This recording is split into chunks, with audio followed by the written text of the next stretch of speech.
Karl Marx may be the most influential person in modern history who never once did what he told everyone else to do. He wrote the most famous call to arms ever published. He described the suffering of the working class with surgical precision. He named the disease of capitalism and prescribed revolution as the cure. Then he went back to his desk, lit his pipe, and waited for someone else to start it. He was born in 1818 in Trier, in what is now Germany, into a comfortable, middle-class family. His father was a lawyer, a man of the Enlightenment, who converted from Judaism to Lutheranism for professional convenience. Karl grew up with books, ideas, and no particular experience of hardship. He studied law, then philosophy, wrote a doctoral thesis on Greek atomism, and spent his early 20s in the cafes and editorial offices of radical Europe. A young man with a brilliant mind and a very strong sense of his own importance. He married Jenny von Westphalen, an aristocrat's daughter who gave up a life of privilege to follow him. That decision would cost her everything. They'd lose 3 of their 7 children in poverty. She'd pawn her silverware to keep the household running. She spent decades managing a domestic chaos that Karl appeared to float above, too absorbed in his work to notice or to fix.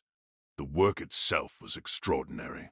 With Engels, he wrote the Communist Manifesto in 1848, a document that reads like a thunderclap even today. Its central claim was simple and radical.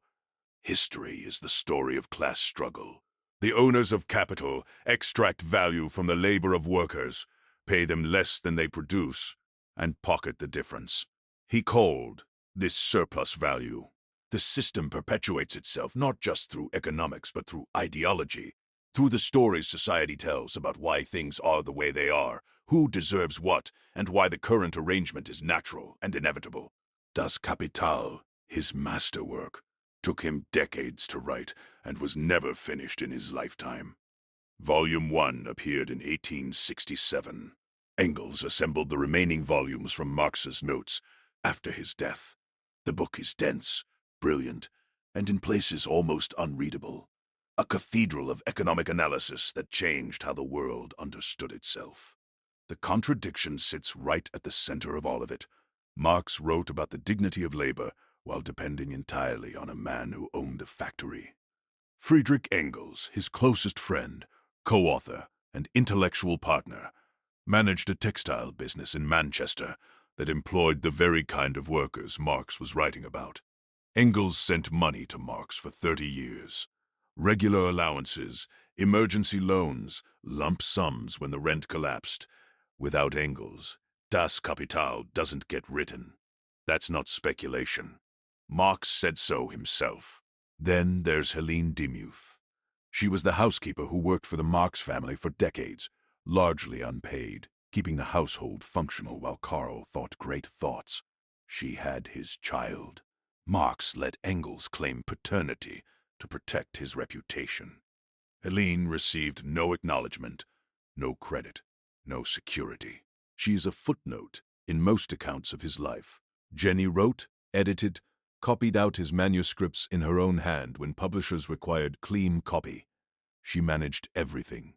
She got a dedication in none of his major works.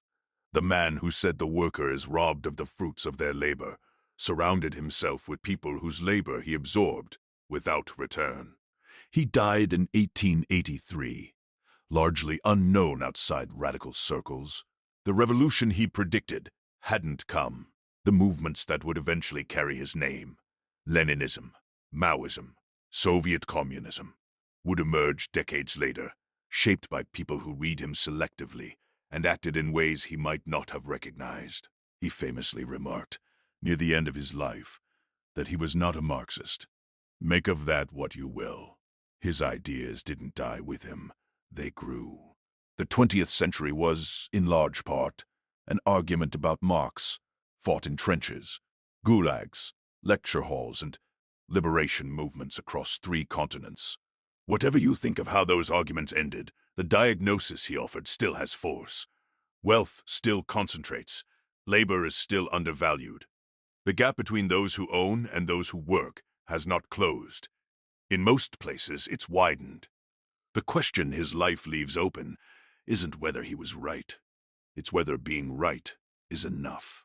He saw the problem clearly. He named it better than anyone before or since. He did not organize a union, lead a strike, run for office, or sacrifice his comfort in the way he asked others to sacrifice theirs.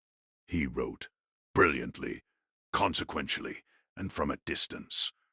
There's a line from his early writing, the theses on Feuerbach, that he never quite lived up to himself. Philosophers have only interpreted the world. The point, however, is to change it. He interpreted it better than almost anyone.